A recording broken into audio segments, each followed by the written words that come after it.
सभी बच्चों को एक बार पुनः मेरा बहुत बहुत प्यार।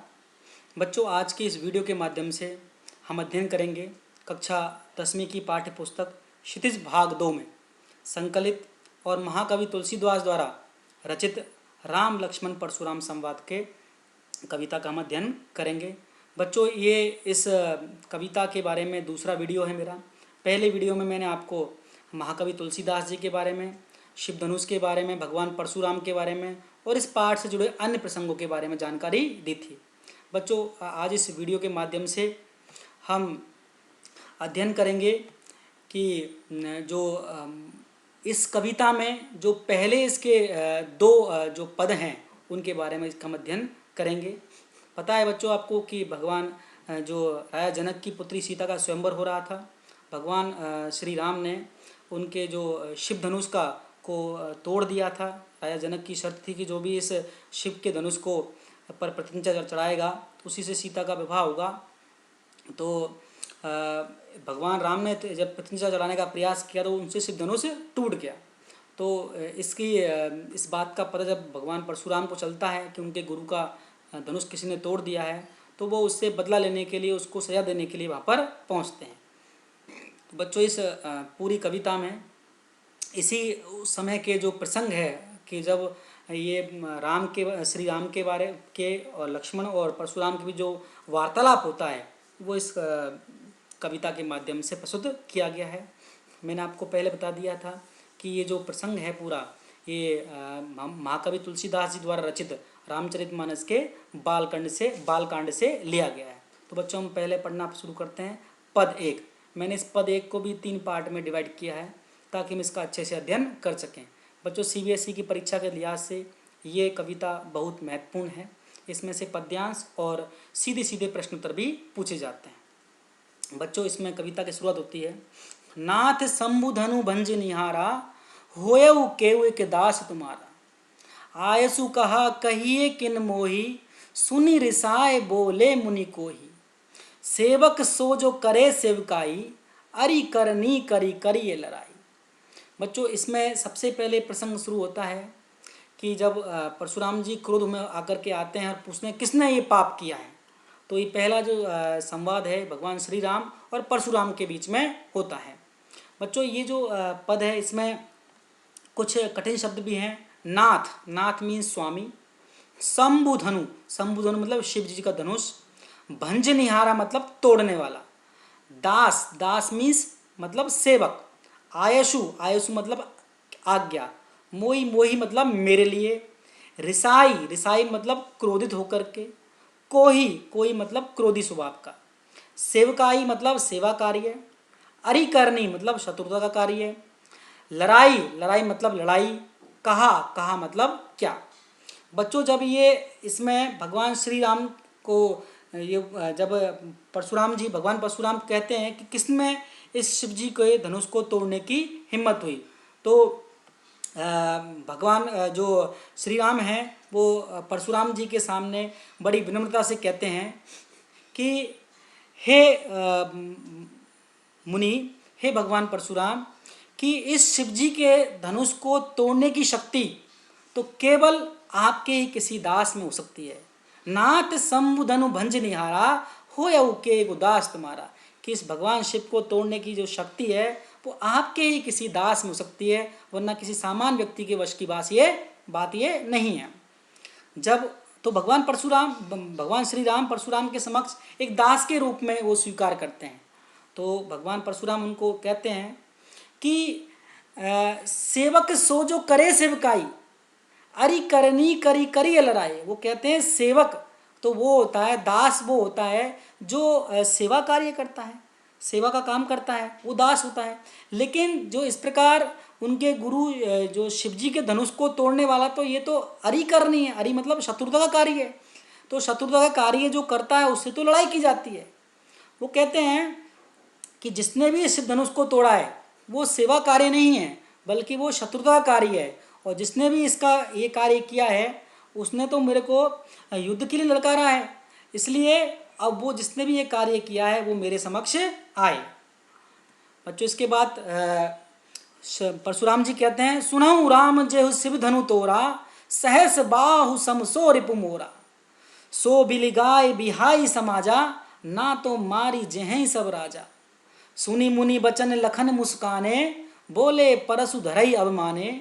बहु धनु ही तोरी लरिकाई, कबहु न असिर सिकीन गोसाई। यही धनु पर ममता के ही हेतु, सुनी रिसाई कह भृगकुल केतु। तो जब उन्होंने कहा कि जिसने भी शिव धनुष को तोड़ा है वो शत्रुता का कार्य है, तो परशुराम जी कहते हैं कि हे सुनाऊ राम, हे राम सुन लीजिए, जे ही शिव धनु तोड़ा, कि जिसने भी इस शिव धनुष को तोड़ा है, सहस बाहु समसो रिपु मोरा, वो सहस्त्र बाहु के समान मेरा शत्रु है। मैंने आपको सहस बाहु के बारे में जो कथा है वो मैंने पहले वीडियो के माध्यम से बताई थी कि सहस बाहु एक राजा थे जिन्होंने परशुराम के पिता ऋषि जमदग्नि का अपमान किया था और बलपूर्वक कामधेनु गाय का हरण कर लिया था। तो अपने पिता का अपमान का बदला लेने के लिए उसने अपने फरसे से उस राक्षस की 1000 भुजाओं को काट करके उसे मार डाला था। तो कहते हैं कि जिसने भी शिव धनुष को तोड़ा है वो उसी राजा सहस्त्रबाहु के समान मेरा शत्रु है। अतः सो बिलगाव बिहाई समाजा, अतः जो भी अपराधी है वो बिलगाव बिहाई समाजा, वो पूरे क्षत्रिय समाज से स्वयं को अलग कर ले, वो अलग खड़ा हो जाए। अगर ऐसा नहीं किया तो ना तो मारी जहीं सब राजा, नहीं तो सभी राजा जो क्षत्रिय राजा यहाँ पर उपस्थित हैं वो सब एक एक करके उनको मैं अपने फरसे से मार दूंगा। तो जब उन्होंने इस प्रकार की धमकी दी तो भगवान श्री राम तो चुप रहे। लक्ष्मण जी तुरंत गुस्सैल स्वभाव के थे। वो बोल सुनी मुनि बचन लखन मुस्काने। जब भगवान परशुराम ने इस प्रकार धमकी दी तो लखन जी मुस्कुराने लगे। बोले परशु धरई अपमाने, जो परशु धरई जो फरसा धारण करने वाले जो परशुराम जी हैं उनका अपमान करते हुए बोलते हैं बहु धनु ही तोरी लरिकाई। बहु मतलब अनेकों, हम तो राजा हैं, राजा के पुत्र हैं, हमने बचपन में अनेक ऐसी छोटे बड़े धनुष तोड़ दिए थे। कबहु न असिर ऋषिकीन गोसाई, तब तो हे ऋषि, तब तो आपने इस प्रकार का रिस मतलब क्रोध कभी नहीं किया था। यही धनु पर ममता है केतु, बताओ आपको इसी धनुष पर इतना प्रेम क्यों है, इतना लगाव क्यों है आपको इस धनुष से। सुनी रिसाए बोले भृगकुल केतु। तो इस बात से लक्ष्मण जी की इस बात से नाराज होकर के, उनके व्यंग वचनों से नाराज होकर के भृगुवंश के जो शिरोमणि हैं, वो श्रेष्ठ जो पुरुष हैं भगवान परशुराम, वो उनको गुस्से में आकर के उनसे बोलते हैं और वो उनसे युद्ध करने के लिए तैयार होते हैं। लक्ष्मण जी बोलते हैं आपको इस धनुष पर इतनी ममता क्यों, इतना प्रेम क्यों जो आप इस धनुष के लिए युद्ध करने के लिए तैयार हो गए हैं। बच्चों इस पद में जो शब्दार्थ आए, शिव धनु मतलब शिव जी का धनुष, रिपु मतलब शत्रु, सहस बाहु एक राजा थे, बिलगाव मतलब अलग करना, बिहाई मतलब पूरा, जेहई मतलब जाएंगे, परशु धरई मतलब फरसा धारण करने वाले, अवमाने मतलब अपमान करते हुए, लरिकाई मतलब बचपन में, गोसाई मतलब हे स्वामी, हेतु मतलब किस लिए, भृगु मतलब भृगु वंश जो थे जिसके भगवान परशुराम पुत्र थे, केतु मतलब पताका, और केतु एक ग्रह भी होता है। बच्चों हम बात करें इसके जो अंतिम इसका जो है दोहा है, क्या है इसमें, रे नृप बालक काल बस, बोलत तो ही न संभार, धनु ही सम त्रिपुरारि धनु, विदित सकल संसार। जब लक्ष्मण जी उनसे इस बात के कहते हैं कि आप तो बचपन में हमने बहुत सारे धनुष तोड़ दिए थे, आपको इस धनुष पर इतनी ममता क्यों है, इतना प्रेम क्यों है। तो भगवान परशुराम क्रोध में आकर के बोलते हैं हे नृप बालक, नृप बोलते हैं राजा को, हे राजा के पुत्र, हे राजा के बेटे, तुम काल के वश में हो चुके हो, मृत्यु के वशीभूत हो चुके हो, उसके काबू में आ चुके हो, और तुम में अहंकार आ गया है। इसी कारण बस तुम्हें पता नहीं चल पा रहा है कि तुम क्या बोल रहे हो, बोलत तो ही ना समार, इसीलिए शायद तुम अपनी जवान को संभाल करके बोल नहीं रहे हो। धनु ही सम त्रिपुरारि धनु, जो 3 लोकों के स्वामी भगवान शिव का, इसी कारण से क्या कहते तुम काल के वशीभूत आ चुके हो, इसीलिए एक सामान्य धनुष की और भगवान शिव के धनुष की तुलना कर रहे हो, जबकि दोनों में कोई तुलना हो ही नहीं सकती। इसका तो तुलना करने का कोई सवाल पैदा होता ही नहीं है। इसलिए वो कहते हैं नृप बालक मतलब हे राजा के पुत्र, सम मीन्स समानता कर रहे हो, काल वश मीन्स मृत्यु के वश में आ चुके हो तुम, इसलिए तुम बोल नहीं रहे हो, संभाल मीन्स संभाल के। धनु ही मतलब छोटे मोटे धनुषों की तुलना तुम सम मीन्स समानता कर रहे हो। त्रिपुरारी मतलब 3 लोगों के स्वामी के, धनु मीन्स धनुष से। विदित मतलब जिसको जानता है, सकल संसार, सकल मीन्स पूरा संसार जानता है, उस धनुष की तुलना तुम एक सामान्य धनुष से कर रहे हो। क्यों कर रहे हो? क्योंकि तुम मृत्यु के वशीभूत हो चुके हो, तुम्हारे ऊपर काल का साया पड़ चुका है। बच्चों जिसमें दोबारा ये सहस्त्रबाहु का प्रसंग आया है, तो सहस्त्रबाहु ने जब अपमान किया था ऋषि जमदग्नि का, तो उससे क्रोधित होकर के, और जब सहस्त्रबाहु के पुत्रों ने ऋषि जमदग्नि को मार दिया था, तो उन्होंने अपने पिता के अपमान का बदला लेने के लिए इस धरती को 21 बार क्षत्रियों से विहीन कर दिया था। बच्चों हम दूसरे पद के बारे में पढ़ते हैं। जब इस प्रकार परशुराम जी कहते हैं कि आप मृत्यु के वशीभूत हो चुके हो, तो फिर लक्ष्मण जी बोल पड़ते हैं। वो कहते हैं, लखन कहा हंसी हमरे जाना, सुनाऊं देव सब धनुष समाना, का छति लाभ जून धनु तोरे, देखा राम नयन के भोरे, छुअत टूट रघुपतहु न दोसु, मुनि बिनु काज करई कतुरोसु। तो लक्ष्मण जी जवाब देते हैं, बोले वो जब उनसे कहते हैं, लखन कहा हंसी हमरे जाना, लखन जो लक्ष्मण जी है वो हंस करके कहते हैं कि हम तो क्षत्रिय हैं, सुनाऊं देव सब धनुष समान, हम तो क्षत्रिय हैं, हमारे लिए सब धनुष एक समान हैं, उसके लिए कोई धनुष हमारे लिए विशेष नहीं है, हमारा तो कार्य धनुषों से खेलने होता है। वो आगे कहते हैं, का छति लाभ जून धनु तोड़े, जून मीन्स पुराने, कि इस पुराने धनुष को तोड़ने से हमको क्या लाभ और क्या नहीं।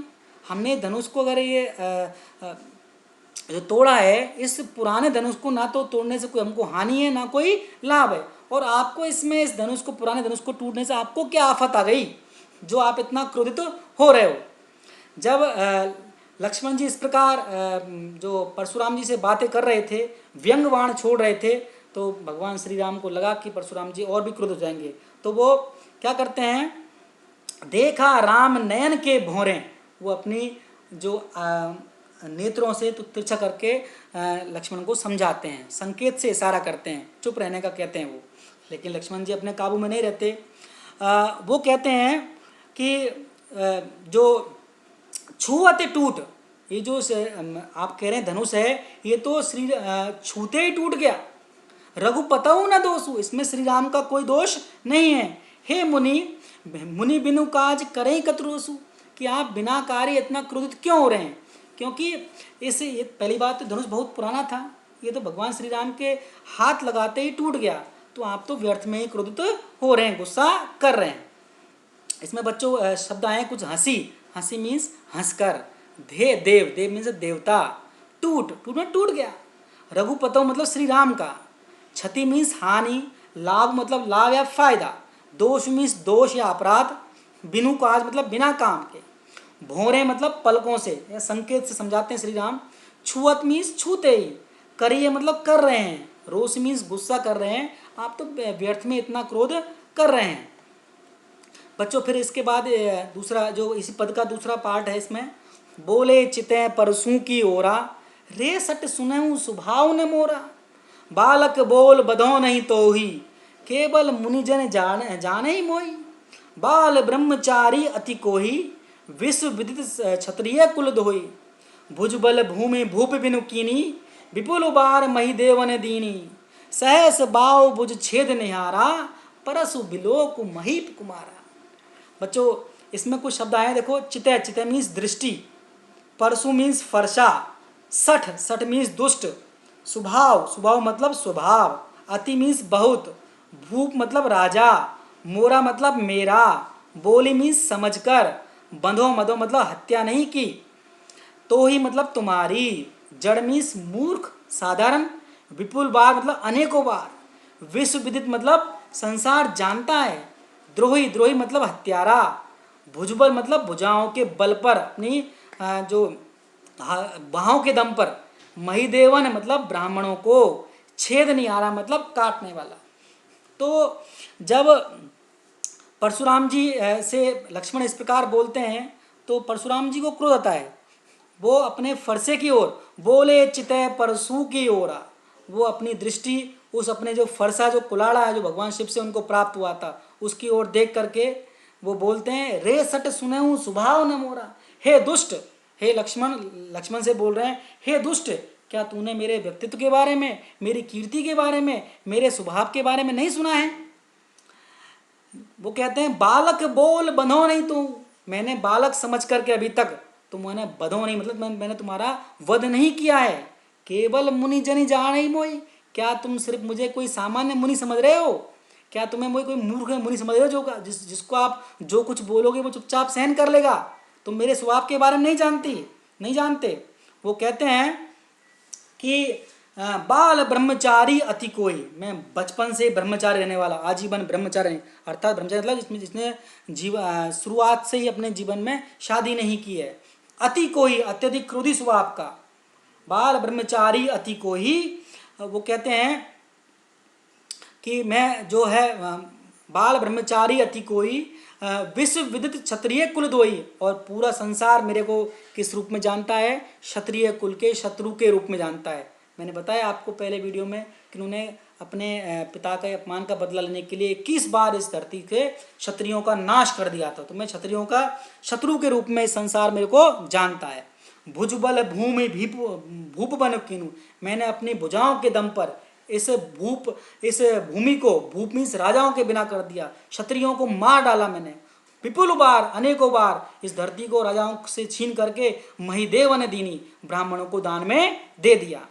हे, वो कहता है, सहस बाहु भुज छेद नियारा, परसु बिलोक महीप कुमारा, हे महीप बोलते हैं राजा को, हे राजकुमार, हे राजा के पुत्र, इस सहस्र बाहु राक्षस की 1000 भुजाओं को काटने वाले इस मेरे इस भयंकर परशु की ओर देख, और तू जान कि मैं कोई सामान्य मुनि नहीं हूँ, मैं बहुत अत्यंत क्रोधी स्वभाव का हूँ, और मुझे संसार क्षत्रिय कुल के शत्रु के रूप में जानता है, और मुझे आप सामान्य मुनि जानने की भूल मत करो। मैंने मेरे इस भयंकर फरसे ने सहस्त्र बाहु राक्षस की भुजाओं को भी काट कर उसे मार डाला था। बच्चों, फिर इस जो दूसरे पद का जो अंतिम दोहा है वो कहते हैं, माँ तु पितऊ जन सोच बस, करस महिष किशोर, घर बन के अर्भक दलन, परसु मोर अति घोर। वो कहते हैं कि हे राजपुत्र, हे राजा के पुत्र, मात पितऊ जन सोच बस, कि तू जिस प्रकार मेरे से बात कर रहा है, मेरे से व्यंग्यवाण कर रहा है, जिस प्रकार तू मेरे से बहस कर रहा है, तू मेरे से जो दुश्मनी कर रहा है, वो तू अपने इस कार्य से अपने माता पिता, अपने रिश्तेदार, अपने बांधु बांधवों को चिंता में डालने वाला है। क्यों? क्योंकि तू मेरे से भिड़ करके मृत्यु को न तो दे रहा है, क्योंकि मेरे हाथ में देख तू वही फरसा है, जो मेरा फरसा कितना भयंकर है, वो गर्भन के अर्भक दलन, कि गर्भवती स्त्रियों के जो अर्भक मीन्स बच्चा पेट में पल रहा है, वो मेरे इस भयंकर फरसे की जो टंकार सुन करके, उसके सोचने मात्र से ही उस गर्भ में गर्भवती स्त्री के गर्भ में पल रहा बच्चा है वो भी नष्ट हो जाता है। मेरा ये जो फरसा है वो इतना घनघोर है, इतना भयंकर है। मातु मतलब माता को, पिता मतलब पिता को, जनी मीन्स लोगों को अपने, सोच बस मतलब चिंता में डालेगा तू। महिष बोलते हैं धरती को, महिष मतलब धरती का स्वामी मतलब राजा, किशोर मीन्स पुत्र, राजपुत्र, घोर मीन्स भयानक है मेरा परसा, गर्भन मतलब गर्भवती स्त्रियों के गर्भ में, अर्भक मीन्स पल रहे बच्चे को भी ये दलन करने वाला है, नष्ट करने वाला है। बच्चों, ये जो अब मैं आपको ये जो हमने आज पहला जो पद और दूसरा पद पढ़ा है, इसमें से सीबीएसई की परीक्षा में कई बार प्रश्न पूछे जाते हैं। इसमें मैंने आपको इसमें से दोनों पदों में से 4 प्रश्न छांटे हैं। पहला प्रश्न है जो कई बार सीबीएसई एग्जाम पूछा चुका है, लक्ष्मण ने शिव धनुष के टूट जाने के लिए कौन कौन से तर्क दिए? लक्ष्मण कहते हैं कि हम तो राजपुत्र हैं, हमें जो कोई धनुष विशेष नहीं होता। वो कहते हैं, तर्क देते हैं कि हमने बचपन में बहुत सारे धनुष तोड़ दिए, तब तो आपने कभी इतना क्रोध नहीं किया, आपको इस धनुष पर इतनी ममता क्यों है, इतना प्रेम क्यों है? दूसरा तर्क देते हैं कि धनुष तो बहुत पुराना था और इसमें जो श्री राम का कोई दोष नहीं है, उनके छूते ही टूट गया। तीसरा बोलते हैं, वो तर्क देते हैं कि जो हम क्षत्रिय हैं, हमको इस पुराने धनुष को तोड़ने से ना हमको कोई लाभ मिलना था ना कोई हानि थी, एक शर्त थी जो मैं पूरी की है। तो इस प्रकार के वो तर्क दे करके परशुराम जी को शांत करने का प्रयास करते हैं। बच्चों दूसरा प्रश्न इसमें आता है, परशुराम ने धनुष तोड़ने वाले को क्या धमकी दी? उसने क्या धमकी दी कि जिसने भी ये धनुष तोड़ा है वो सहस्त्रबाहु राक्षस के समान मेरा, सहस्त्रबाहु राजा के समान मेरा शत्रु है, और इस वो पूरा क्षत्रिय समाज है वो उससे वो अलग होकर के सामने आ जाए, वरना मैं सभी राजाओं को मार डालूंगा। ये धमकी उन्होंने दी। इस बात से लक्ष्मण क्रोधित हो जाते हैं। बच्चों अगला प्रश्न बनता है इसमें कि परशुराम ने खुद की प्रशंसा किस प्रकार की? वो क्या बोलते हैं, बाल ब्रह्मचारी अति को ही के वो कहते हैं कि विश्व विदित क्षत्रिय कुलद्रोही, कहते हैं मैं वो खुद की प्रशंसा करते कहते हैं कि मैं बालपन से ब्रह्मचारी रहने वाला और इस संसार मुझे क्षत्रिय कुल के नाशक के रूप में जानता है। मैं कोई सामान्य मुनि नहीं हूँ और मैंने मेरे इस भयंकर फरसे से मैंने सहस्त्रबाहु राजा को की 1000 भुजाओं को काट डाला था। बच्चों इसमें अगला प्रश्न बनता है कि परशुराम के फरसे की क्या विशेषता है? कहते हैं कि परशुराम जी खुद कहते हैं कि गर्भ के अर्भक दलन परशु मोर अति घोर, कि मेरा फरसा इतना भयंकर है कि इसकी सोचने मात्र, इसकी टंकार मात्र से ही गर्भवती स्त्रियों के गर्भ में पल रहे बच्चे भी वो नष्ट हो जाते हैं। बच्चों उम्मीद है आपको ये पहले जो दो पद हैं इनका भावार्थ, इनके शब्दार्थ और इन 2 पदों में से पूछे जाने वाले CBSE के एग्ज़ाम में वो महत्वपूर्ण प्रश्न मैंने आपको समझाए हैं वो समझ में आए होंगे। बच्चों इस वीडियो आपको कैसा लगा इसके बारे में कमेंट बॉक्स में लिख कर ज़रूर बताइएगा। बच्चों इस वीडियो को देखने के लिए आपको बहुत बहुत धन्यवाद, बहुत बहुत आभार। बच्चों आगे की वीडियो में हम अगले पदों के बारे में, उनके भावार्थ के बारे में और उनसे महत्वपूर्ण प्रश्नों के बारे में अध्ययन करेंगे। बहुत बहुत